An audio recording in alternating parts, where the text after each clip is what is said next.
Blockchain Association, qui est véritablement la plus grosse organisation à but non lucratif au monde, traitant des questions de blockchain, des applications, des politiques publiques, travaillant avec des gouvernements sur pas moins de 130 pays.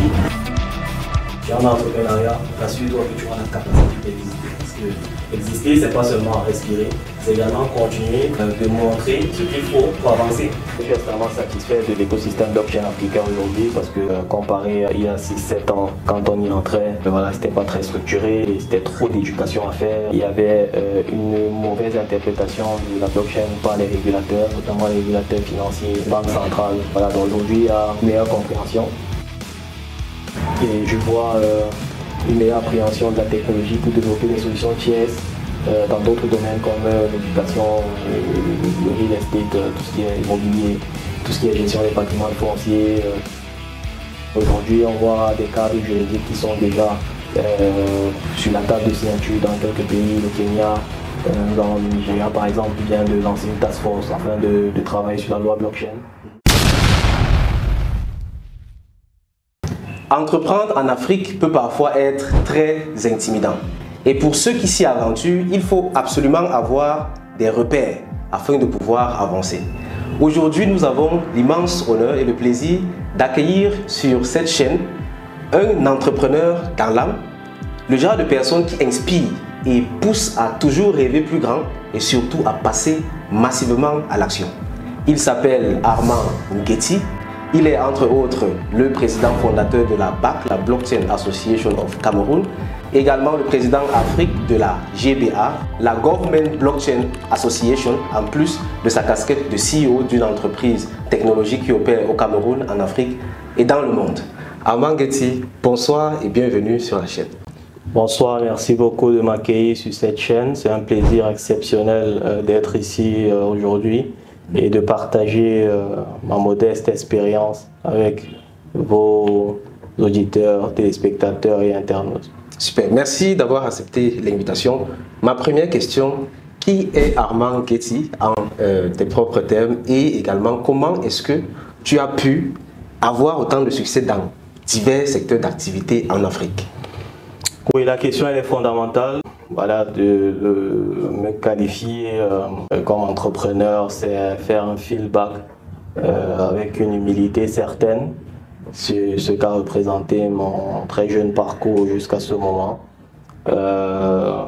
Aujourd'hui, je peux dire que je suis un passionné de technologie et surtout de l'impact que peuvent avoir les technologies numériques sur la vie des personnes, le fonctionnement des sociétés et l'organisation des régions et par ricochet le monde.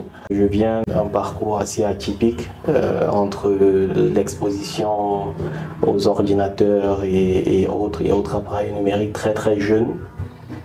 Je parle par là de 8 ans par là et puis voilà, passer toute mon adolescence dans la manipulation voilà, des ordinateurs, des consoles de jeux vidéo et autres.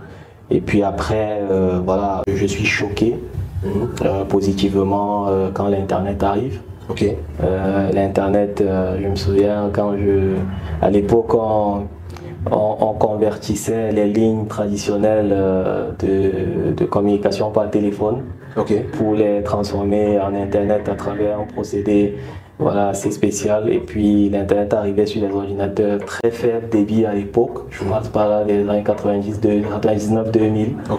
Et après, voilà, on voyait des pages web s'afficher, on voyait des contenus. Et là, du haut de ma si forte jeunesse, je me suis dit cette affaire, ça va définitivement impacter le monde. Donc, je pensais déjà un peu grand, voilà. Et je peux dire que l'Internet est l'une des raisons pour lesquelles j'ai continuellement et perpétuellement réfléchi de manière beaucoup plus large que celle que me prédestinait l'environnement dans lequel j'étais. Donc après, voilà, c'est un parcours assez riche, hein, assez riche entre l'université, l'introduction dans les filières informatiques, et puis la transition rapide dans l'informatique de l'industrie, dans laquelle j'ai passé mes classes en formation professionnelle d'informatique de l'industrie. J'ai accumulé une cinquantaine de certifications de l'industrie informatique, plusieurs fois architecte, système d'information, du cloud, la conception des infrastructures de cloud, des systèmes professionnels de messagerie complexes. Okay. Après ça, voilà, c'est comment, je me suis posé beaucoup de questions, comment toute cette connaissance technique peut aider à résoudre les problèmes concrets. Et là, je peux dire, j'ai eu la première prémonition de ma jeune carrière, c'est de faire un feedback entre la technique et le terrain par l'éducation. Okay. Donc, je deviens formateur certifié Microsoft dans l'industrie informatique très jeune, à 22 ans. Wow. Et puis après, je commence à former des multinationales en Inde. Ironie du sort, j'ai eu la chance de faire mes études à la Silicon Valley de l'Inde, à Bangalore, et puis j'ai commencé à opérer là-bas. Et formant et coachant des grandes entreprises du milieu informatique, ça m'a donné beaucoup de perspectives de la conceptualisation des projets partant des idées à un très haut niveau. D'accord. Et après ça, voilà, il était clair que soit je fais une grande carrière de ce côté-là, soit je rentre en Afrique. La décision a été très vite prise de rentrer en Afrique, apporter ce que je pouvais, voilà, sur la base des connaissances que j'ai acquises là-bas. Et puis quand j'arrive, j'ai été véritablement à cheval entre mes hautes connaissances techniques et l'académie. Donc okay. Je suis arrivé, je suis entré dans l'éducation et le consulting. Et par ricochet, l'entrepreneuriat. Donc j'ai essayé de multiplier les écosystèmes. Donc je peux dire, mon habilité à naviguer entre les écosystèmes, c'est un peu mon histoire. D'accord. Partant du jeune passionné à la transition des études professionnelles, revenir encore dans l'éducation sous une casquette beaucoup plus pratique, donner la connaissance pratique et puis enchaîner dans le consulting et l'entrepreneuriat. Donc voilà un peu la source. Wow. Donc en gros, partie de la passion, ensuite la persévérance avec le travail et ensuite la diversification dans les différentes connaissances. Exactement. Ok, bon, on va revenir un peu à la base parce que l'objectif ici c'est d'aller vraiment creuser en toi avec les questions que je vais poser afin que quiconque qui regarde cette vidéo puisse avoir les outils concrets pour également soi-même se projeter et planifier son succès. Donc je vais poser une question assez générale. Est-ce qu'il y a un livre que tu as très souvent offert ou bien recommandé à d'autres personnes? Oui, il y a beaucoup de livres. Le plus notoire, le livre d'Eric Ries sur le Lean Startup, parce que j'ai toujours été fasciné par la création d'entreprises. Voilà, c'est un livre qui personnellement a été et est toujours d'ailleurs aujourd'hui une sorte de guide. Voilà, j'ai le livre Père riche, Père pauvre, qui est un livre quand même avec des enseignements assez transversaux sur plusieurs contextes différents. C'est un livre adaptable à plusieurs sociétés. Je retrouve un peu la limite de capacité de pouvoir d'action et d'orchestration entre les employés, les investisseurs, le directeur, okay. Ce cadran-là qui est assez instructif. Et voilà, il y a des livres assez exceptionnels dans le jargon de la philosophie, okay. De connaître soi, de comment appréhender les autres. Okay. Il y a les livres sur la perception. Beaucoup de livres sur la perception, notamment la perception marketing. Je sais que pour la petite histoire, beaucoup de proches à moi parfois disent que j'aurais mieux fait d'être un marketiste que quelqu'un dans l'informatique. Ouais. Parce que voilà, souvent ils sont subjugués par mon approche à convaincre, mon approche. Donc je pense que je suis très passionné par la philosophie psycho-humaine, c'est-à-dire comment l'humain réagit sur le message. Donc ça c'est le type de livre que je lis et que je partage, que ce soit les liens voilà, où les gens peuvent trouver ça, des podcasts, aussi beaucoup sur les livres sur l'entrepreneuriat. Je ne vais pas citer les livres spécialisés dans l'informatique parce que là c'est un domaine. Je préfère citer les livres qui sortent dans mon domaine, même l'informatique, c'est plus de 200 livres lus, manipulés, tout. Voilà, c'est vraiment complexe. Mais au-delà, je crois qu'il y a ces catégories que j'ai citées là qui sont des livres qui m'ont beaucoup inspiré. D'accord. Donc ici, si on a retenu deux noms, j'ai retenu de Lean Startup de Eric Ries et Père riche, Père pauvre de Robert Kiyosaki. Oui, il y a aussi un très grand livre qui m'a beaucoup marqué. L'auteur m'échappe un peu, mais c'est le livre qui relate sa position de conseiller des capitaines d'industrie, notamment Dale Carnegie et autres, le livre qui dit pense et deviens riche. Think and Grow Rich, Napoléon Hill. Napoléon Hill. Ça, c'est un livre, voilà, c'est pas forcément m'a échappé, mais c'est un livre fondamental dans ma conceptualisation en tant qu'entrepreneur. C'est un livre extrêmement fondamental qui a touché mes archétypes directement. Il m'a beaucoup inspiré dans la conception. Et voilà, donc il y a des très grands livres. Il y a le livre, par exemple, de Chandéry, l'Indien Chandéry, sur la conceptualisation des plateformes. L'entreprise à business model plateforme que je recommande à tous les jeunes qui construisent des startups. Dans les business model plateformes, c'est le livre de référence au monde. C'est un ultra best-seller. Donc Chandéry explique le mécanisme derrière les mastodontes comme Airbnb, Uber et autres. Il explique comment concevoir ce type d'entreprise. Donc je peux citer. Tellement, ouais. D'accord, j'ai vraiment fait exprès de poser cette question pour qu'on comprenne clairement ici qu'aucun succès n'est un hasard. Et dans 99,99% des cas, tous ceux qui atteignent un certain niveau de succès passent le temps à lire. D'accord. Prochaine question, assez générale, toujours dans le cadre de l'échauffement. Nous sommes actuellement au Cameroun, on utilise la monnaie franc CFA. Quel a été ton meilleur achat de moins de 50 000 francs CFA? Pour ceux qui sont à l'extérieur, de moins de 100 $, par exemple. Genre quelque chose que tu as acheté moins de 50 000 et qui t'a vraiment aidé, quoi. D'accord, la chose que j'ai acheté moins de 50 000 qui m'a vraiment aidé, je dirais. Il y a beaucoup de choses, je vais essayer de localiser la chose précise de moins de 50 000 qui a eu véritablement un impact. Je dirais, premièrement, un disque dur. Ok, pourquoi? J'ai acheté un disque dur à l'époque, quand j'étais étudiant.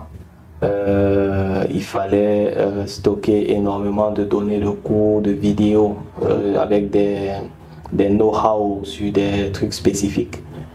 Notamment le dépannage, la consolidation des architectures, des ordinateurs, des techniques avancées de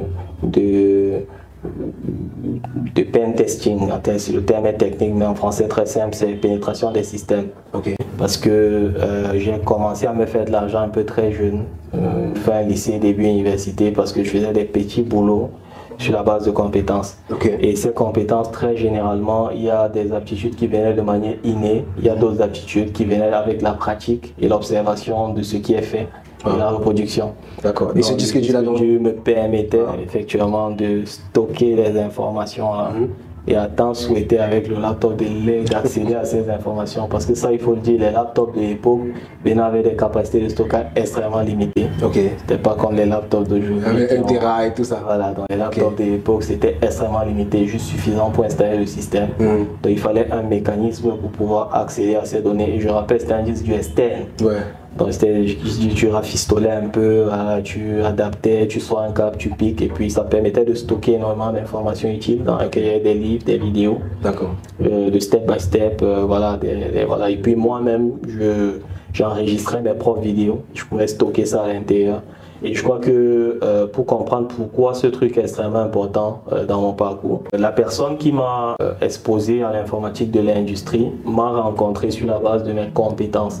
Parce qu'il avait un souci sur son ordinateur et a sollicité mon camarade de classe à l'université pour réparer parce qu'il savait qu'il fait informatique à l'université. Malheureusement, mon camarade n'a pas pu le faire. Et il a dit, mais j'ai un camarade à l'université qui est très speed. Donc je vais l'appeler et il va voir ce qu'il peut faire. Donc il m'a donc transféré le contact. Donc, je suis allé là-bas et j'ai réparé cet ordinateur et le monsieur m'a dit, qu'est-ce que tu fais à part, qu'est-ce que tu fais? Je suis à l'université et tout. Et 3 semaines plus tard, il m'a introduit à un cours Cisco qui était à l'époque véritablement jusqu'à aujourd'hui un leader incontesté de l'industrie informatique. C'est comme ça que j'ai intégré une académie et j'ai eu ma toute première certification de l'industrie informatique. Donc ce disque dur a véritablement changé ta vie. D'accord, ok.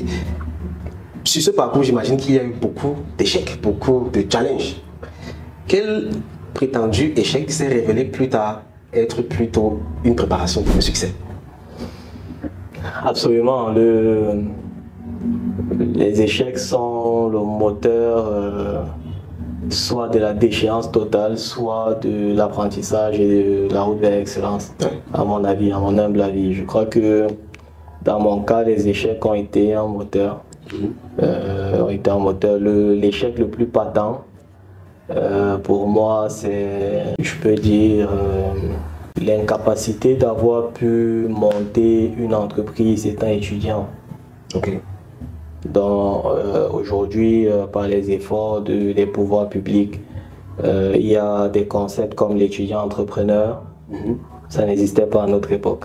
Ah, d'accord. Ok, donc tu avais nourri le rêve de bâtir une entreprise. Voilà, quand j'étais au lycée, je voulais bâtir une start-up à l'université. Malheureusement, pour faute d'accompagnement, faute de préparation d'un environnement structurel qui peut permettre aux jeunes d'être dans ces prédispositions-là, donc ça a été un échec. Et j'ai dû le faire longtemps plus tard, après me mettre à l'étranger, me former et revenir. Okay. Donc je pense que si je l'avais fait étant étudiant, cette société aujourd'hui serait voilà, évaluée à beaucoup. Donc je crois que c'était un peu un échec, pas dans lequel je n'étais pas totalement responsable, mais avec la rigueur que j'ai, je considère ça comme un échec et j'ai toujours considéré ça comme un échec. Et ça donne nourri à toi l'envie de voilà, de revenir très fort et d'impacter systématiquement. Ce qu'il faut noter, c'est que j'ai toujours été entrepreneur, j'ai jamais été employé de ma vie. Donc la première action que j'ai faite après les études professionnelles, c'est de créer la structure, ma première structure après d'autres. Et puis voilà, donc je pense que si je l'avais fait étant étudiant, ouais, véritablement, parce que dans les années 2000, étant élève, étudiant, on avait des idées. Ouais. Quand je prends par exemple l'entreprise de streaming Twitch, Twitch, je connais. Ils sont évalués à des milliards de dollars aujourd'hui. J'ai eu l'idée de Twitch en 2004. Twitch n'existait pas. Oui, Twitch n'existait pas encore. 2004. Comment j'ai eu cette idée? À l'époque, on jouait beaucoup aux jeux vidéo. Lors d'un tournoi de jeux vidéo sur le football, on se retrouve en train de jouer. Après, quand je me retourne derrière, je me rends compte qu'il y a peut-être 30 personnes dans la salle en train de regarder. 2004, je dis bien 2004, je ne vais jamais oublier ce jour. Ouais. Et c'est là que je réfléchis, je me dis, mais si on trouve un mécanisme pour que les gens puissent voir comment les autres jouent en ligne, 2004, Twitch n'existait pas. Absolument pas. Ok, je vois. Donc, si j'étais dans des prédispositions, si j'étais à la Silicon Valley, si j'étais à San Francisco, si j'étais, voilà, j'aurais une structure aujourd'hui qui est évaluée à des milliards de dollars. Tu vois. En 2004, voilà, donc c'est pour ça que je regrette vraiment de n'avoir pas été. Pour moi, c'est un échec d'avoir pas pu démarrer dans l'entrepreneuriat plus jeune. Et aujourd'hui, donc, tu prends ta vengeance, quoi, en plein le bras. Ouais. Ok, d'accord, super. Bon, maintenant, question encore globale. Imagine qu'il y ait un grand panneau publicitaire, que tout le monde entier puisse voir ce panneau publicitaire-là. Le panneau est vide et on te donne un bic, écris quelque chose dessus. Qu'est-ce que tu écrirais sur ce panneau publicitaire? No dream without passion. No dream without passion. En français, c'est? Pas de rêve sans passion. Pas de rêve sans passion. Et tu expliques ça comment? Déjà, ce qu'il faut noter, c'est que c'est l'identité, c'est la devise de la première société que j'ai créée. Ok, d'accord. Getty IT Solutions, Getty Information Technology Solutions. Donc, le contexte dans lequel moi et mes fondateurs on mettait cette devise-là, c'était un contexte assez particulier dans lequel on dormait, on respirait et on faisait tout véritablement sans visibilité sur le lendemain. Ok. C'est-à-dire on pensait des concepts, on pensait un certain nombre de choses et puis après on se rendait compte qu'il n'y a pas de quoi manger quelques heures après. J'imagine, tu vois ça, ouais. C'est vraiment la passion qui nourrissait ça. Voilà. Et puis on enchaînait ça des mois, voilà. Et puis à un moment on s'est dit il faudrait que la passion soit le moteur de ce qu'on fait. Et avec la petite expérience que j'ai eue tout au long de cette aventure-là jusqu'à aujourd'hui, je me rends compte de la puissance de la passion. Si on fait quelque chose sur lequel on n'est pas passionné, on se tue d'une autre manière. Se tuer, c'est pas mettre un couteau, c'est pas mettre une corde. On peut également se tuer d'une autre manière quand on pratique quelque chose qui n'est pas sa passion. Donc moi je dirais, chère personne qui passe devant ce panneau, s'il vous plaît, développez l'aptitude à faire ce qui est dans le jargon de votre passion. Sinon, vous serez un problème pour vous-même et pour la société. Absolument. Absolument. Parce que quand vous regardez quelqu'un qui fait un truc sans passion, mais c'est vraiment problématique. Absolument. Si c'est le service à la personne, le service sera médiocre. Il y aura des problèmes de mœurs. Il y aura des insultes. Absolument. il y aura ça va aller dans tous les sens. Si c'est dans le cadre de l'entreprise, il y aura manque de productivité. Absolument. Le patron veut bien faire, il a une vision. Il prend des gens qui n'ont pas de passion, ça devient problématique. Donc, à mon avis, j'écrirais No Dream Without Passion. Pas de rêve sans passion. D'accord, merci. No Dream Without Passion. La prochaine question, quel a été l'investissement que tu as fait qui a été le plus rentable, que ce soit financier, matériel ou bien même intellectuel? Éducation et la formation. Voilà, d'accord, super. Il n'y a rien dans ma vie qui m'a rapporté plus que l'investissement que j'ai fait ou que avant moi, mes parents ont fait sur la formation et l'éducation. D'accord. Et est-ce que tu as une curieuse habitude que toi tu aimes bien? Bon, je prends un exemple. Il y a un monsieur, lui, sa curieuse habitude, c'est que quand on lui sert, bon, lui, il aime les hamburgers, ce monsieur. Quand on lui sert un hamburger, il dépièce ça immédiatement et il classe tout de façon uniforme. Parce que pour lui, chaque bouchée doit contenir la même quantité de pain, de tomates, de trucs et tout et tout. C'est vraiment bizarre, mais lui, ça lui plaît. Donc, est-ce que toi, tu as une curieuse habitude comme ça, mais qui te plaît? Ouais, c'est vrai que nous tous humains, nous avons toujours, parfois devant les caméras ou hors caméra, nos petites habitudes. Bon, si on veut vraiment aller au fond de toi, savoir vraiment ce qui... Ouais. C'est vrai que de mon côté, s'il faudrait identifier quelque chose comme ça, bon, je pourrais peut-être dire le fait d'être méticuleux sur la propreté. Ok. C'est-à-dire que je suis quelqu'un d'extrêmement sensible aux détails, aux petits trucs qui traînent, voilà, la tâche, je me suis retrouvé à jeter des habits parce qu'il y a peut-être un truc qui a touché. Okay. Voilà, donc je pense que moi, ça c'est mon petit. Donc parfois, bon, je suis ce type de. Ce type d'intimité. Voilà, d'intimité dans les attitudes ou bien. Voilà, ce type de jouissance parfois pose des problèmes aux proches qui sont à côté parce que voilà, les gens peut-être faim, tu mets les bugs, tu commences à faire des trucs là, les gens te disent mais attends, on veut manger. Bon, moi dans mon cas, parfois tu es avec des gens, on va peut-être dans un hôtel, de passage à une ville, tu es en train de regarder, il y a tout, les gens te disent mais non, on a sommeil, on veut dormir, et toi c'est pas notre maison ici, mais dis c'est pas ma maison. Voilà, donc je pense que moi de mon côté c'est ça vraiment, le fait d'être vraiment méticuleux sur le détail, voilà. D'accord. Et au cours des 5 dernières années, quelle croyance a considérablement amélioré ta vie? Donc je dirais la croyance à la culture et aux ancêtres. Oh, ok. La croyance à la culture aux ancêtres. Moi je crois que en tant qu'Africain, on vient d'une source. Une source qui fait partie du monde. Hein. L'Afrique ne peut pas évoluer en vase clos. Ouais. C'est-à-dire que je suis de ceux qui pensent que les échanges culturels, les échanges interculturels sont la source même de l'humanité. Donc l'essentiel c'est de reconnaître d'abord la sienne. Absolument. Et d'aller à la rencontre des autres et d'échanger. Je crois que l'enrichissement sur les origines, les pratiques, les habitudes culturelles, je crois que c'est des enseignements qui ont beaucoup un impact.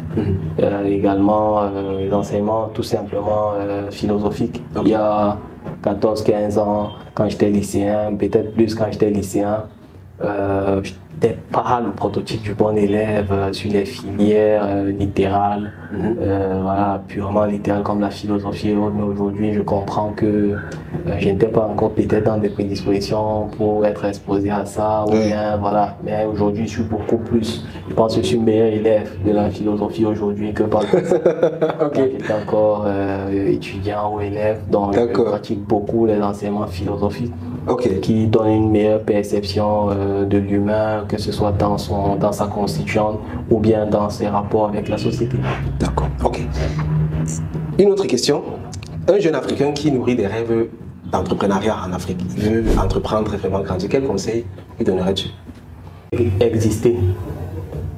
Ok. Je suis certes un jeune entrepreneur qui a encore beaucoup de chemin à faire, même si on a fait quelques trucs, mais on a encore évidemment beaucoup à faire. Mais avec la petite expérience que j'ai pu accumuler sur le sol africain, entre au moins ces 14 pays que j'ai fait, c'est la capacité d'exister. Dans quel sens? À la fin de tous mes périples, parfois des déboires même, dans l'entrepreneuriat, je pense que la plus grande capacité de l'entrepreneur africain, c'est exister, c'est-à-dire ne pas lâcher. Ok. Toujours être vivant, toujours être en santé, toujours sourire. On est en Afrique, absolument. Toujours garder le sens de l'humour. Ouais. Malgré. Ne pas avoir les problèmes mentaux. Ouais. Ne pas sombrer dans la déprime. Ne pas faire tentative de suicide. Ça, c'est profond, là, ce que tu dis. Ne pas aller s'installer au Canada. Ouais. Sans problème avec le Canada. Absolument. Les Canadiens sont mes amis, mais j'ai beaucoup de familles au Canada. Ok. Voilà, donc exister, c'est le plus important, c'est le plus dur. Donc quand un jeune se lance dans l'entrepreneuriat, il faut qu'il soit préparé déjà lui-même et aussi les proches qui soient préparés de manière collective. On n'y va pas seul. On n'y va pas seul. C'est extrêmement compliqué. Ok. Je me souviens de la phrase d'un patriarche de notre pays, le Cameroun, le feu Bankam Pascal, promoteur des institutions hôtelières de la place, qui disait que faire les affaires au Cameroun, c'est la guerre. Donc, a priori, ça m'avait choqué, hein, vraiment, en tant que jeune entrepreneur, écouter ça. T'es un capitaine d'industrie. Surtout quand on prend son premier degré. Ouais. Ça peut même pousser à l'abandon. Ça peut pousser à l'abandon parce que c'est pas tout le monde qui va aller à la guerre. Absolument. Absolument.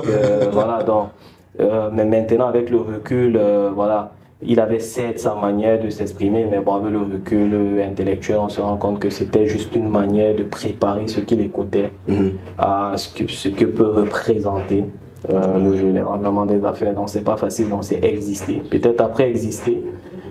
Exister, pour moi, c'est le meilleur terme parce que lui, il touche la résilience, il touche l'endurance, il touche l'adaptabilité. Il touche presque tout. C'est que je résume tout ça à exister. Tu es dans l'entrepreneuriat, rassure-toi que tu auras la capacité d'exister. Parce que exister, c'est pas seulement respirer, c'est également continuer de montrer ce qu'il faut pour avancer. Donc, la présence médiatique, c'est une manière d'exister.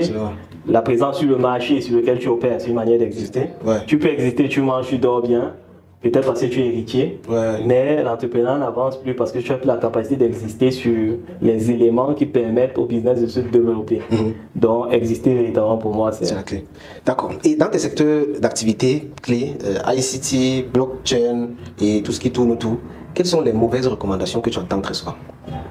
Oui, là, sur le segment des TIC, voilà, de technologie de l'information, voilà, les mauvaises publicités parfois, voilà, c'est un domaine qui peut faire des choses nous échappent. Donc il y a parfois des réticences à ce domaine-là parce que certains estiment que ça va faire en sorte que les choses les échappent. Que ce soit des personnes constituées en personnes morales ou même des personnes physiques qui estiment que voilà, si j'ai mon papier en main, je préfère avoir mon argent en main par exemple. Quand ça rentre déjà dans les téléphones et autres, là, les banques, je peux perdre le contrôle.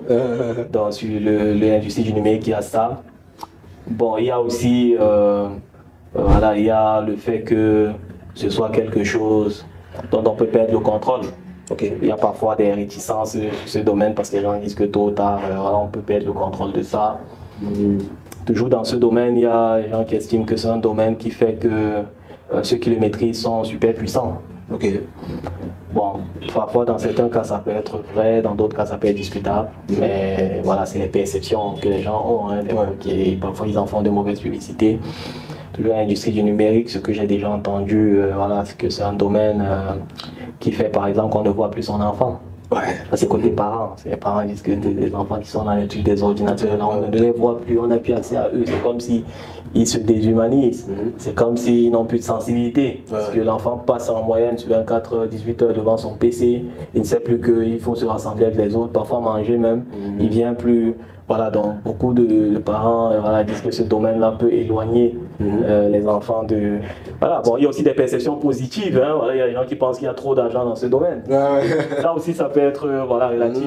Et voilà, ça peut être relatif, plus ou moins dans le contexte dans lequel on est, ce qu'on fait, comment on est préparé, est-ce qu'on est bien formé, donc il y a des conditions suspensives pour cette pensée-là. Mais si on va sur les agrégats économiques, c'est clair qu'effectivement, il y a beaucoup d'argent dans ce domaine. Quand on voit la liste des 10 hommes les plus riches au monde, on voit ceux qui sont dans ce domaine et ceux qui ne sont pas, c'est très vite fait. Donc, si je prends d'autres domaines sortant des TIC, voilà, pour entrer par exemple dans la pratique de l'éducation en elle-même, bon, la plupart des retours sont quand même plus ou moins positifs. C'est une question qui fait quand même l'unanimité, mais il y a certains qui estiment qu'il faut des milliards, il faut des centaines de millions pour bien s'éduquer, ce que je pense qui est faux.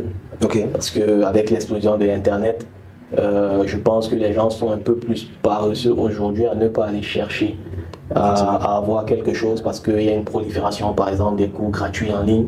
Quelqu'un qui sait bien manipuler Internet aujourd'hui peut très bien se former seul et gratuitement. Tout ce qu'il a à faire, c'est de mettre juste une connexion Internet. Et voilà, malheureusement, les connexions Internet, quand on voit à quoi elles servent dans notre contexte, c'est généralement les vidéos, c'est TikTok, c'est voilà. Absolument. Donc, je pense que la perception que la bonne éducation équivaut à beaucoup d'argent, elle est fou. À mon avis, je m'exprime en vrai avec cette perception-là. Si je prends le domaine du consulting, voilà, la perception publique du consultant, c'est qu'on ne sait pas exactement ce qu'il fait pour gagner son argent, par exemple, on a entendu des choses comme ça, parce que c'est des prestations intellectuelles et notre environnement est encore un peu très, voilà, c'est très, on aime voir concrètement ce qui est fait. On ne voit pas la surcouler, on ne te voit pas, voilà, donc tu dis que tu es consultant, après, voilà, on te voit.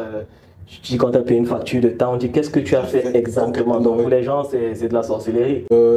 Donc voilà, dans la perception que les gens du consulting, c'est que parfois c'est la sorcellerie. On ne sait pas ce que ce gars-là fait exactement. Tous les jours, il est là, avec un sac, il monte, il descend et voilà, il a des ressources. On sait qu'est-ce qu'il fait exactement. Donc les gens aiment bien quand c'est physique, quand c'est concret. Voilà, donc ça c'est parfois les perceptions qu'il y a sur le métier de consultant. Maintenant, enfin, l'entrepreneur.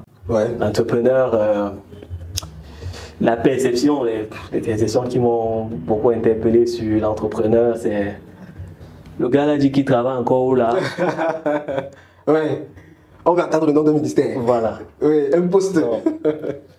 Vous dites que celui-là, il fait même quoi? Ça va même où là exactement? Donc, ils sont chaque jour. Voilà, donc ce sont ces perceptions-là qui sont encore le métier d'entrepreneur. Il y a même des gens à qui tu dis je suis entrepreneur, ils te posent la question, mais il s'agit même de quoi exactement? Donc, tu vois, donc je pense qu'il y a encore un déverrouillage à faire sur cette question de l'entrepreneuriat. On s'attend plus à avoir des salariés dans une question qui est... Bon, l'entrepreneuriat aussi, la perception que beaucoup ont, c'est que c'est une manière de vouloir s'ériger dans une super classe, de vouloir se différencier des autres. Les gens ont une perception de l'entrepreneur, de quelqu'un qui a vu une masse, il veut sortir de là, il dit qu'il est... Voilà, donc c'est la perception que beaucoup ont aussi de l'entrepreneuriat. Et voilà, maintenant derrière, je crois que c'est tous ces biais, c'est toutes ces perceptions-là qui font la beauté de l'environnement. D'accord. Et parlant justement d'entrepreneuriat, en tant qu'entrepreneur dans plusieurs pays et sur plusieurs continents, est-ce que tu penses que l'Afrique est hostile au succès quand on est entrepreneur? Oui, l'Afrique ne peut pas être hostile vis-à-vis des entrepreneurs venant de ses seins, notamment ses propres fils. L'Afrique en elle-même n'a pas de problème. Le problème peut venir du précédent, c'est-à-dire l'environnement dans lequel l'entrepreneur baigne, également de l'histoire de cet environnement, comment l'histoire a été façonnée, et plus ou moins en fonction de ça, et également d'autres facteurs externes. Est-ce que c'est un pays à revenu intermédiaire? Est-ce que c'est un pays à revenu moyen? Est-ce que c'est un pays développé? Donc plus ou moins ces facteurs influencent la pression de l'État et de la société vis-à-vis de l'entrepreneur. Donc fondamentalement, je crois que la question de l'entrepreneuriat est intrinsèquement liée aux politiques publiques. Et je dissocie l'Afrique de la responsabilité des politiques publiques, mais plutôt d'un rôle matrimonial. C'est-à-dire que l'Afrique, c'est la mère qui engendre des enfants en même temps derrière. Chaque famille de l'Afrique, que sont les pays, en fonction de leur historique, des politiques publiques et des éléments relatifs aux parties prenantes et aux influences. Tous ces facteurs ensemble peuvent avoir une pression plus ou moins importante sur l'entrepreneur.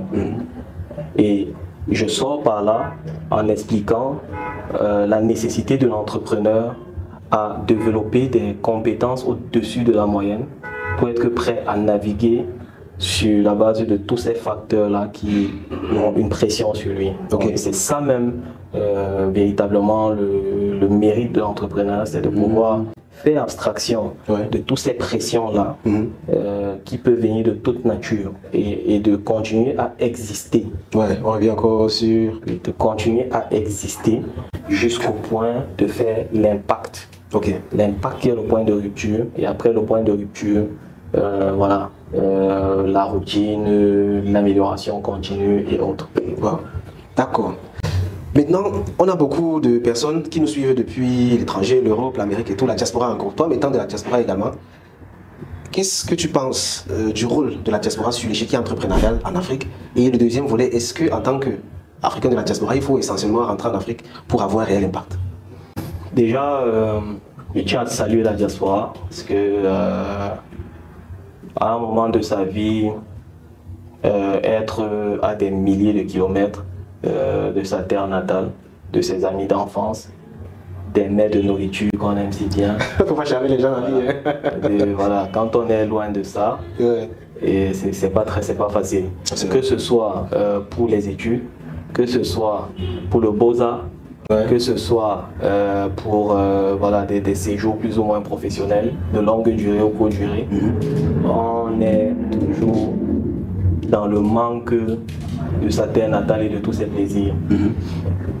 Et je crois qu'il n'y a aucune distinction fondamentale entre un Camerounais de la diaspora et un Camerounais vivant au Cameroun dans le sens de l'amour pour sa patrie, sa terre natale et ses origines. Et si les choses sont prises comme ça, si on tombe d'accord sur cette définition-là, je pense que au même titre qu'un entrepreneur au Cameroun peut apporter ce qu'il peut pour le développement du pays comme contribution, je pense que de la même manière, un Camerounais de la diaspora peut aussi apporter, que ce soit directement ou par personne interposée, ou par processus interposé, ou par organisation interposée. À mon avis, je crois que la diaspora a un rôle très fort à jouer parce que nous sommes dans ce qu'on appelle aujourd'hui, rassure-toi mon cher Nelson, nous sommes dans la guerre des devises. Et avoir des gens répartis à travers le monde dans des territoires où le niveau de vie est un peu plus élevé que le Cameroun est une grosse opportunité. Et cette opportunité peut être matérialisée économiquement. Donc je crois que la diaspora a même un devoir.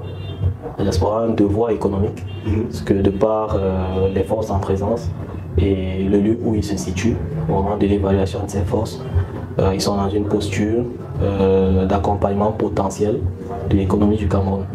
Donc je crois que le développement du Cameroun ne peut pas se faire sans la diaspora, c'est pas possible. Ça ne peut pas se faire sans la diaspora, parce que c'est des gens qualifiés, plus ou moins c'est des gens qui ont de manière intrinsèque le même désir de participer au bonheur de la patrie. Quand je dis patrie, je dissocie tout ce qui peut être organisation, tout ce qui peut être association, qui orchestre la vie d'un État. Donc je me dis, je dissocie, je vais totalement en abstraction sur le pays. Le pays comme quelque chose de commun à tout le monde, au sens équitable du terme. Donc c'est vraiment ça ma définition de la nation. Donc, et de cette manière-là, je vois tout le monde comme égal devant la loi et les institutions. Et je vois tout le monde de manière correspondante contribuer au bénéfice de la nation. Donc vu les choses comme ça, je crois que la diaspora doit faire partie de tout ce qui est discussion stratégique, tout ce qui est participation à l'élaboration de politiques publiques, tout ce qui est, voilà, donc je suis partisan de ça. Je pense que c'est quelque chose qui devrait être normalement. Et je sais qu'il y a beaucoup de volonté d'aller vers une meilleure situation fonctionnelle de l'implication de la diaspora. Et je suis très confiant en tant que Camerounais sur les débouchés, peut-être sur le court, moyen ou long terme, mais on va garder espoir et je vois véritablement la diaspora comme un levier, un moteur du développement du Cameroun. Ok, d'accord. À quoi dis-tu non le plus facilement? Le manque d'intégrité, de loyauté, ok, et de respect. Parce que je crois que le manque de ces trois choses-là, que ce soit envers des personnes de sa propre famille ou bien des partenaires d'affaires ou bien voilà, il faut dire non au manque d'intégrité, au manque de loyauté, parce que les hommes avec grand âge ont besoin des autres pour avancer. Et quand on a déjà besoin de s'accrocher à une autre branche, il faudrait au long du parcours toujours se souvenir de d'où on vient et de ce sur quoi, le type de branche sur laquelle on s'est assise. Et c'est des valeurs qui sont extrêmement fondamentales dans l'entrepreneuriat et qui permettent de garantir et d'anticiper des relations de confiance sur le long terme. Donc à mon avis, je dis non quand il n'y a pas un environnement qui garantit ces règles d'intégrité. Et voilà, donc je dis non à ça, je dis non à la généralisation. Je suis quelqu'un d'extrêmement prudent et je m'évite toujours de généraliser. Et je pense que je dis non à la généralisation, il faut toujours avoir un recul, d'essayer de disséquer les situations au cas par cas pour essayer de comprendre les phénomènes et éviter de généraliser. Voilà, je dis non à toute tentative de mettre les autres à mal, véritablement pour pouvoir créer son propre nid, pousser les autres pour qu'ils tombent.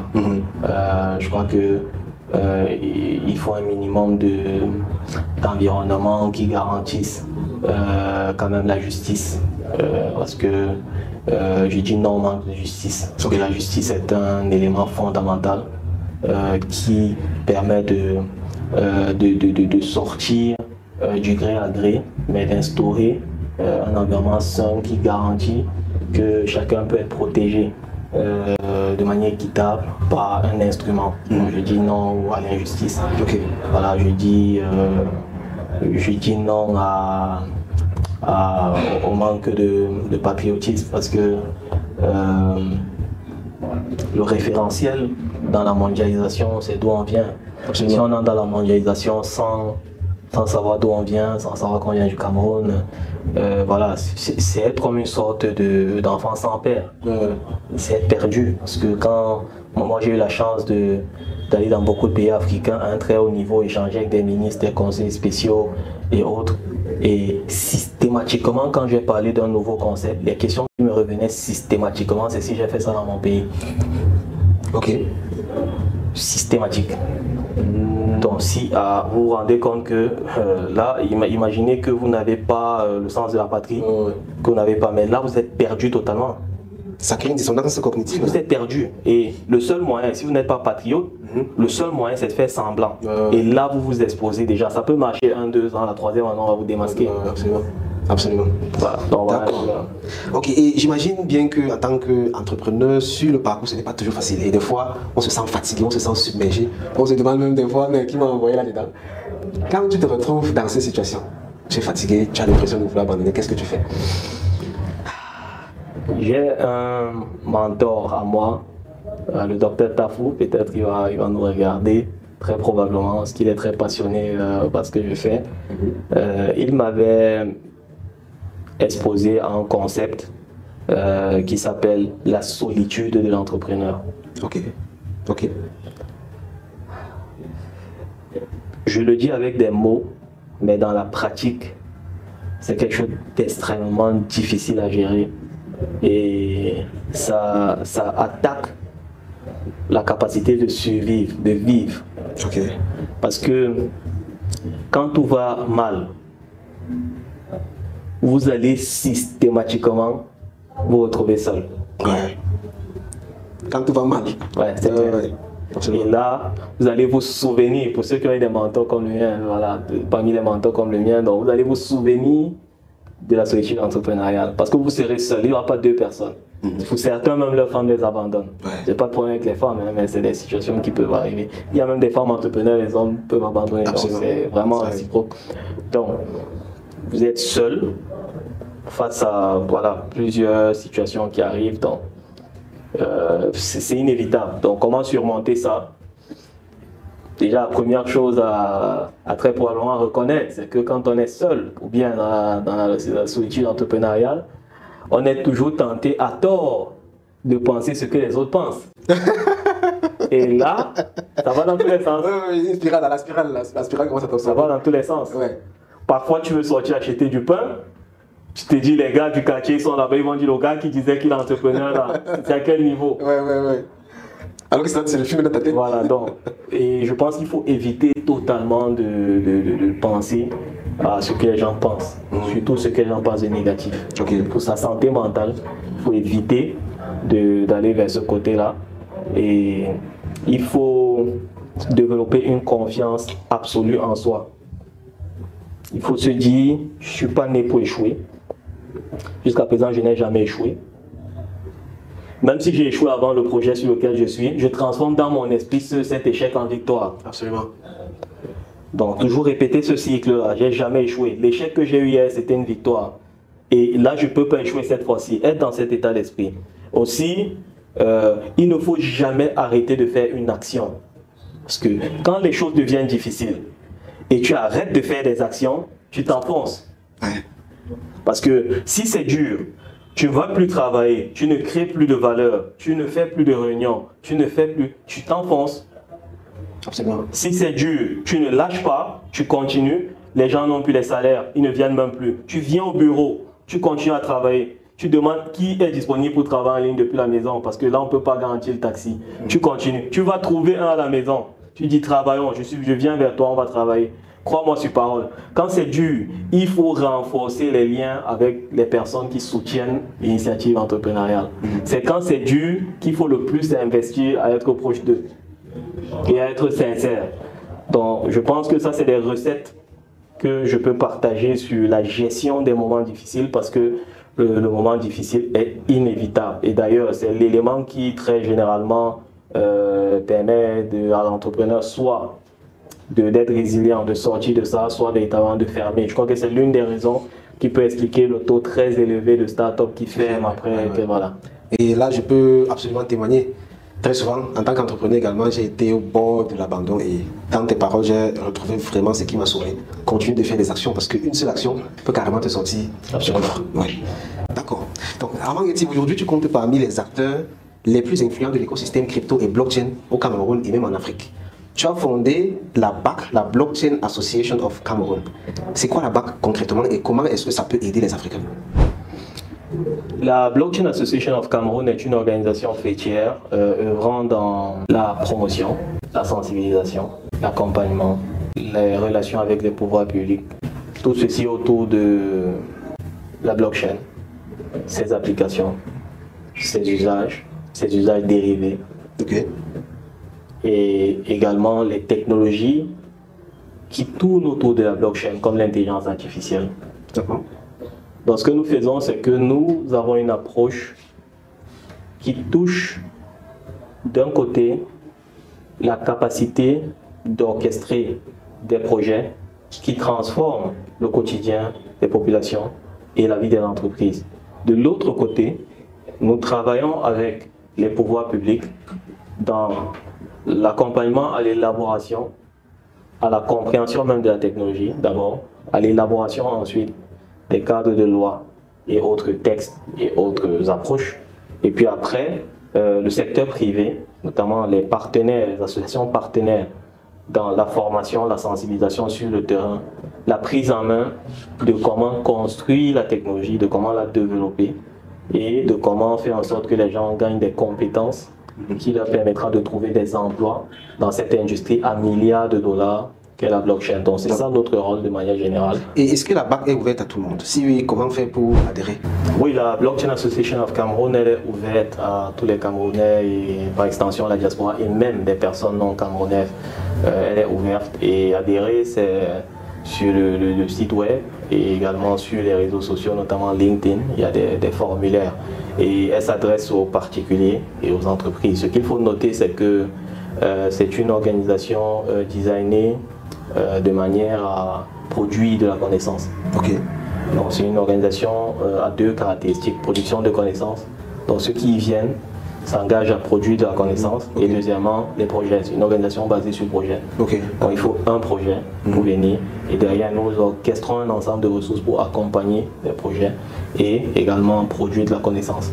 Donc voilà un peu les caractéristiques de la Blockchain Association. Et quels sont concrètement les bénéfices que les membres peuvent tirer de la BAC? Donc concrètement les bénéfices, si je prends par exemple les membres personnes physiques, donc c'est pour ceux qui sont professionnels du domaine, c'est le networking, pouvoir échanger avec des personnes au profil similaire ou au profil complémentaire.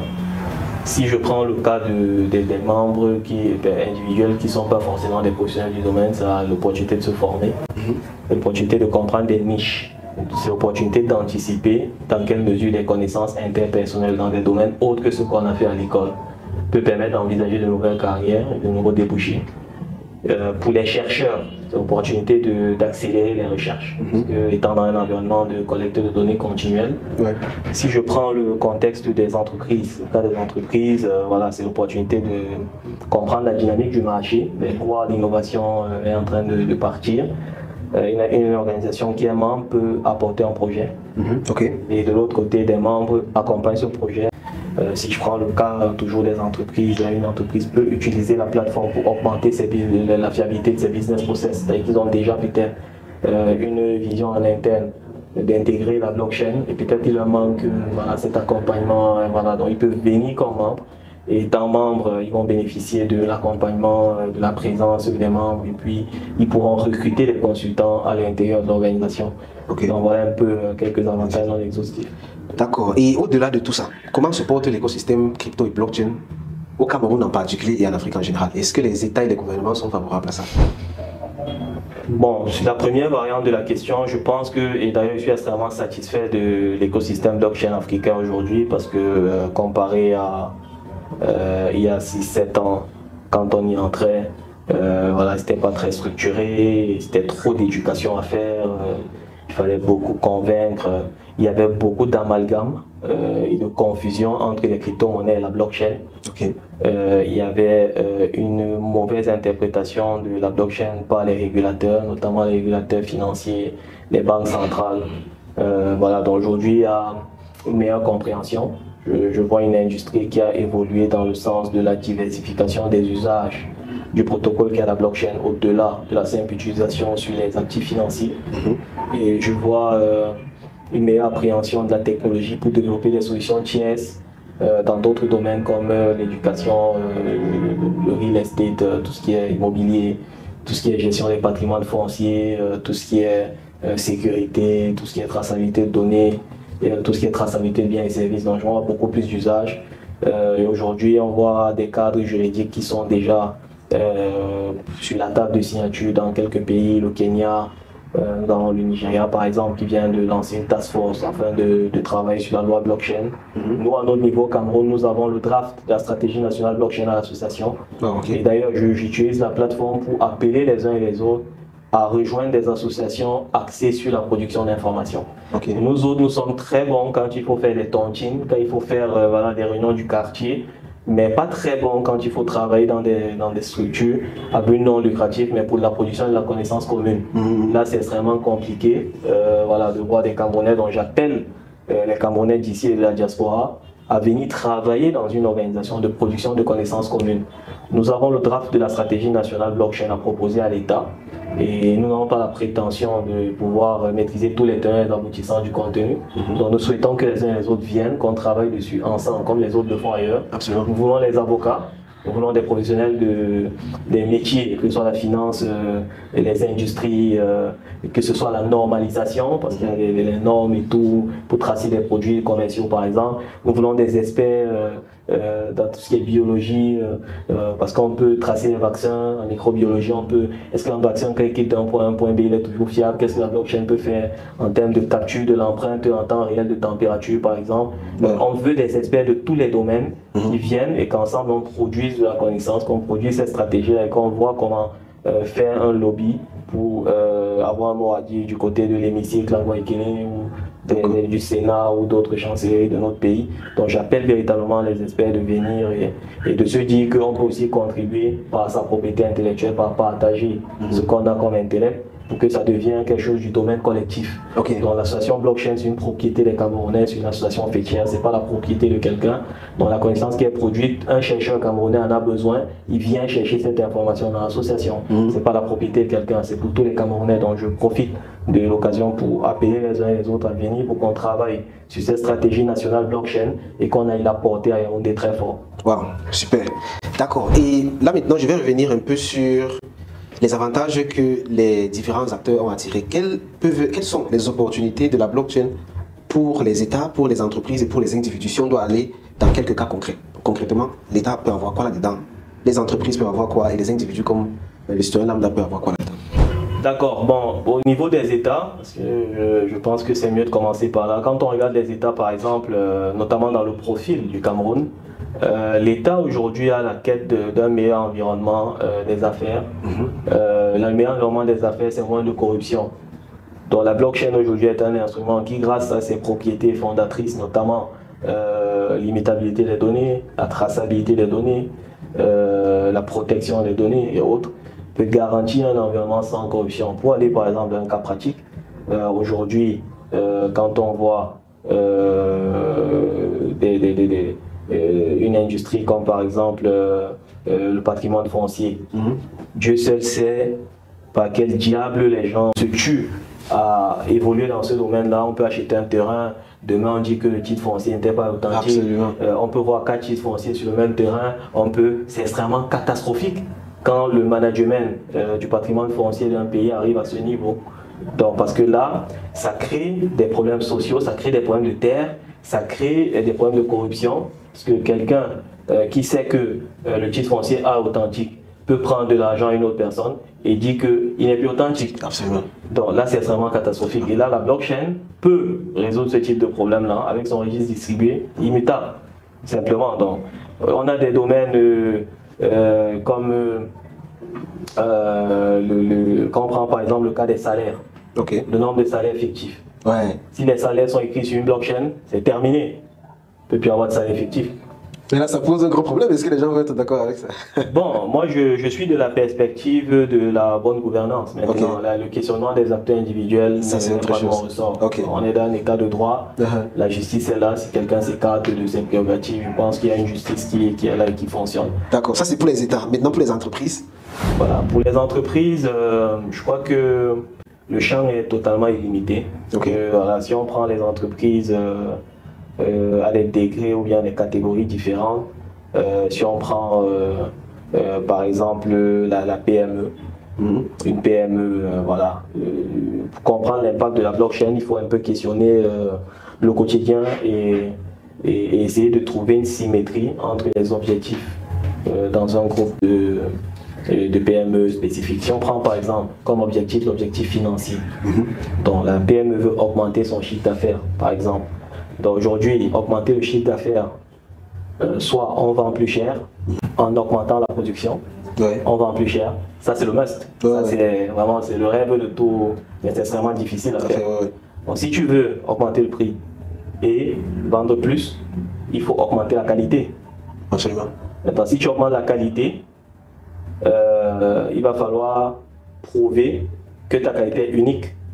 Et quand on a une technologie qui garantit l'immutabilité, qui garantit la fiabilité, qui garantit de prouver que si j'ai dit A, c'est A, fait que la perception que les gens ont du produit en l'achetant, si j'achète un sac qualifié de sac cher, et un matin on me dit que ce sac cher que j'ai acheté en réalité c'était un mauvais sac, et il coûtait plutôt 1000 francs au lieu de 100 000, c'est extrêmement problématique. J'achèterai plus le sac de cette marque demain.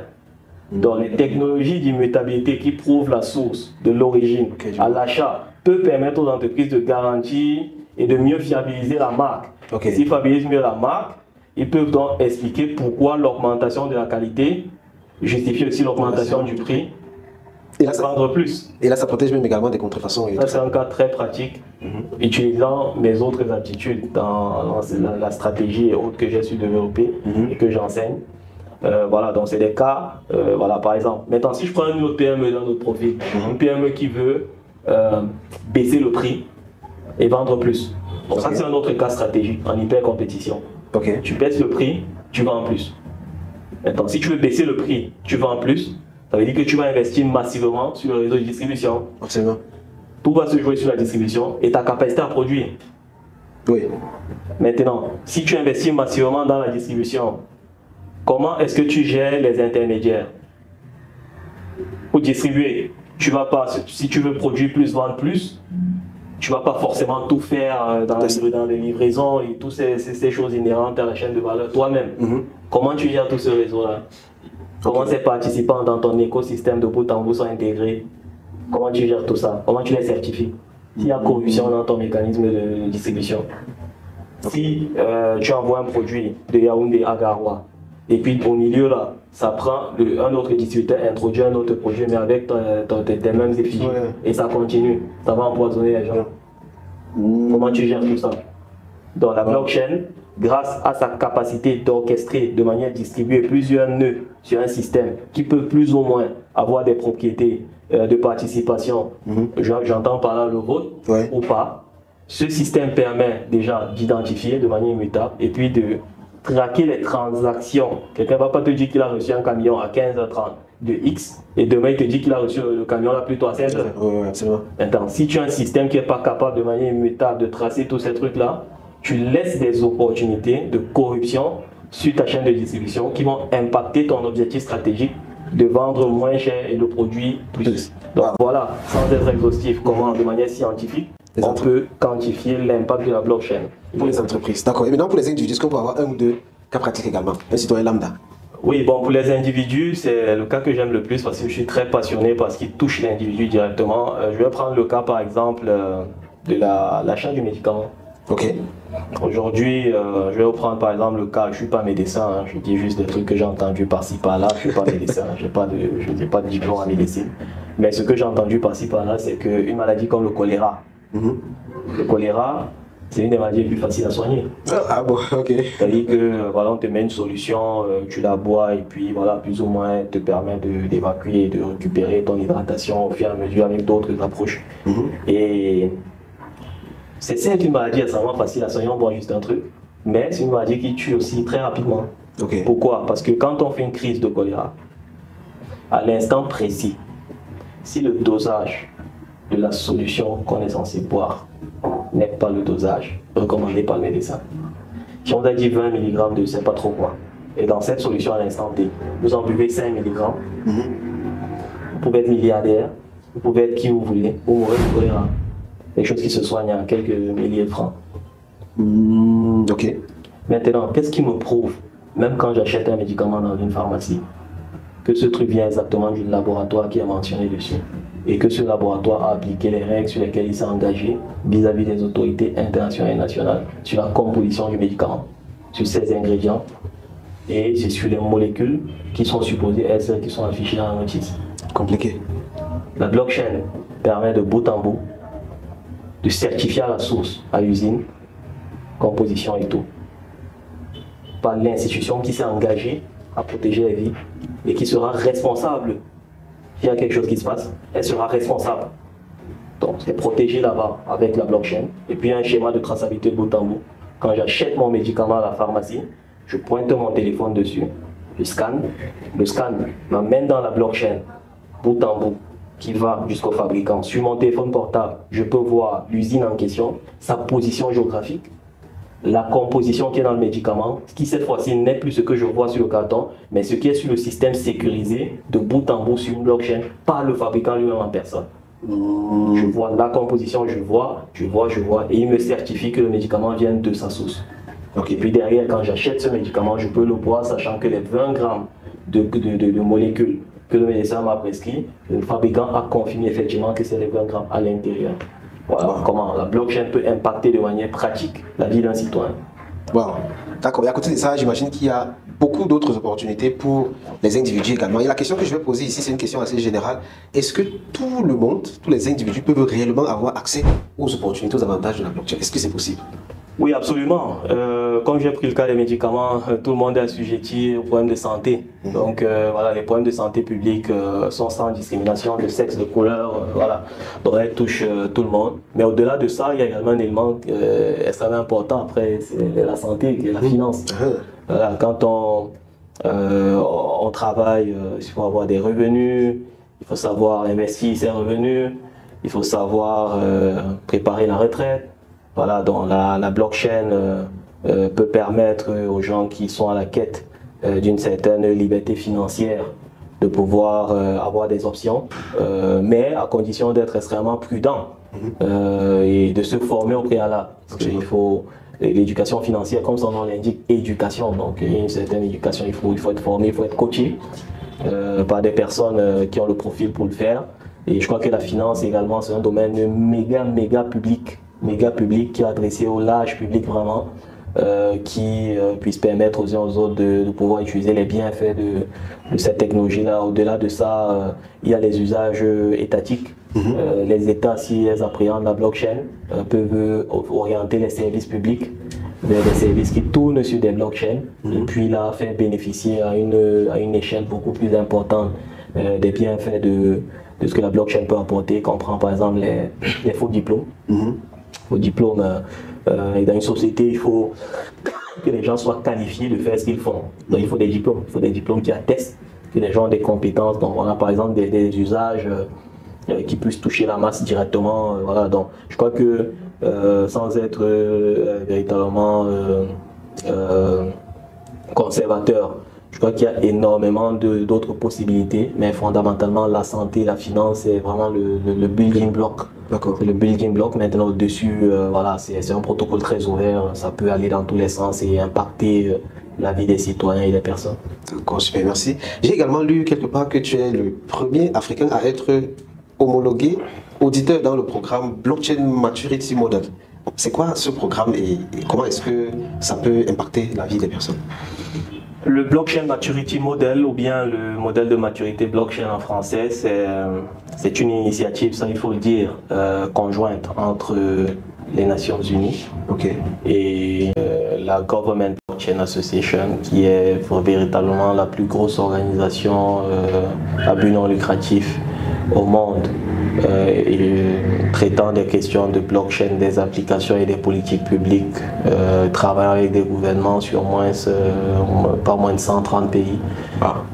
Voilà, donc ils se sont mis ensemble, ils ont travaillé, ils ont créé un modèle qui puisse permettre d'auditer les solutions blockchain touchant les masses. Donc l'objectif, c'est d'éviter les échecs de projets qui ont coûté des milliards de dollars, que ce soit en investissement des personnes qui sont entrées, soit par des ICO, Initial Coin Offering, soit par des investissements directs, soit par autres mécanismes, et également d'éviter le taux d'échec très élevé. Je crois que le préalable à la mise sur pied du programme Blockchain Maturity Model, ou bien le BMM, c'est le taux d'échec très élevé des projets blockchain. Ce qu'il faut noter, c'est qu'un projet blockchain est extrêmement rigoureux d'un point de vue de l'architecture technique et de la maîtrise de son exécution. C'est extrêmement complexe. Donc, plus ou moins en fonction des besoins, le design n'est pas le même. C'est pas un one size fit all, comme on dit généralement en anglais. C'est pas la même chaussure qui prend tous les pieds. S'il y a 10 projets blockchain, c'est 10 architectures totalement différentes, par exemple, qui n'ont rien à voir les unes les autres. Par exemple, donc aujourd'hui, le BMM vient donc donner une couche de fiabilité aux projets blockchain en vérifiant pour les projets existants s'ils respectent les canevas dictés par les éléments stratégiques qui sont des référentiels du guide d'audit dans le Blockchain Maturity Model. Je vais prendre quelques exemples. Par exemple, l'évolutivité. Si vous avez un système blockchain, il doit être évolutif. Donc, ça, c'est une grille d'analyse qu'on utilise dans l'audit. Si vous avez un système blockchain, il doit garantir la protection de données et la confidentialité, par exemple. Ok. Donc, si vous avez un système blockchain, il doit garantir la performance. Ok. Vous ne pouvez pas vouloir mettre un système blockchain, par exemple, si je prends un exemple, disons un système blockchain pour la vérification des documents d'un État. Vous avez 30 millions d'habitants. Vous mettez un système blockchain pour vérifier les documents. Et puis ce système ne peut pas aller à plus de 8000 transactions par seconde, par exemple. Là, vous tirez une balle dans le pied. Absolument. Ce sera un très bon concept, mais dans la pratique, ça y aura des goulots d'étranglement, les gens vont se plaindre, ça ne passe pas, ça va cracher, puis c'est mort. Ouais. Donc si vous lancez un système blockchain pour les transactions financières entre une banque et les clients, ou bien entre, voilà, donc combien de transactions ça peut supporter? Ok. Donc voilà, donc c'est les éléments qui sont des grilles référentielles sur des modèles préétablis extrêmement rigoureux qui nous permettent d'auditer un système existant et de voir s'il respecte les canevas, si ce qu'il promet aux clients, c'est exactement d'abord de un, ce qu'il fait, que notre premier métier, c'est de vérifier si pour les projets existants, ce qu'il promet, les FTX sont tombés, voilà, un certain nombre de structures sont tombées, est-ce que ce qu'il promettait, c'était exactement ce qu'il faisait? Bonne question. Est-ce que quand ils disent qu'ils sont sur la blockchain, qu'ils font X, Y, est-ce que c'est exactement le cas? Parce que parfois, des gens affirment qu'ils sont sur la blockchain, peut-être ils sont sur d'autres systèmes. Absolument. Donc, c'est ça le BMM. C'est un framework assez bien élaboré et très rigoureux sur la base de certains éléments stratégiques qui permettent d'entrer à fond dans les projets existants. Pour les projets non existants qui veulent démarrer, c'est l'excellent moyen de s'aligner à ce qui se fait de bien pour éviter les problèmes de compliance, de conformité plus tard. Donc voilà un peu l'esprit du BMM. Et puis voilà, j'ai eu la chance de faire partie de ça. Ça c'est très intéressant. Je pense que le CIA en aura vraiment besoin dans un futur très proche. Absolument. D'accord, merci. On arrive au terme de ce long échange. Merci d'avoir répondu à toutes les questions qui ont été posées. J'imagine que parmi vous qui regardez, il y a plusieurs d'entre vous qui ont été inspirés par le parcours d'Armand Guettier, qui ont peut-être également été inspirés par tout ce qu'on s'est dit autour de la blockchain, de la crypto-monnaie, et qui pensent peut-être que ça pourrait être une opportunité pour eux. Un jeune qui est passionné là maintenant, il est chaud, mais il ne sait pas trop par quoi commencer. Qu'est-ce que tu peux lui dire là, en quelques mots? Oui, premièrement, se faire former, trouver des personnes fiables, des personnes recommandables, se faire former, ne jamais cesser d'aller à la bonne information, de gagner en maturité intellectuelle sur le domaine tous les jours. Deuxièmement, bien définir ses priorités, ses objectifs, où est-ce que vous voulez arriver, faire un plan stratégique personnel, bien préparer les plans de rémédiation, parce que les choses ne se passeront pas toujours comme vous voulez. Si vous entrez dans une initiative, préparez des plans, préparez des plans B, soyez concentrés, soyez passionnés et concentrez-vous, essayez de mettre les moyens qu'il faut pour atteindre vos objectifs. Essayez de ne pas lésigner sur les moyens, foncez à fond et puis définissez-vous des objectifs mesurés et mesurables sur le court, moyen, long terme. J'ajouterais même sur le très court terme, mettez des objectifs sur le très très court terme. Chaque 2 jours, je veux atteindre ça, chaque 3 jours, je veux atteindre ça. Et puis mesurer et ne prenez de la peine de parler au maximum de ce que vous faites en matière de quête de connaissances et d'aptitude à vos proches. C'est le fait d'en parler qui va vous mettre la pression d'avancer, parce que vous créez des dettes morales vis-à-vis des personnes à qui vous partagez ce type d'informations. Et puis le reste, ayez du fun, faites les choses que vous faites en essayant de prendre votre pied et puis vous allez y arriver. Super, merci beaucoup. Dernière question, si on devait changer de place, c'est toi qui poses la question, est-ce qu'il y a une question que tu m'aurais posée et que je n'ai pas posée? Ouais, la question que je vais poser, c'est pourquoi est-ce que tu dégages toujours la bonne humeur dans tes vidéos? Quel est ton secret? Moi? Alors tu me poses vraiment la question. Bon, l'idée c'était que moi je te pose la question. Ok, d'accord. Bon, si je dois répondre, j'existe en fait, j'existe tout simplement.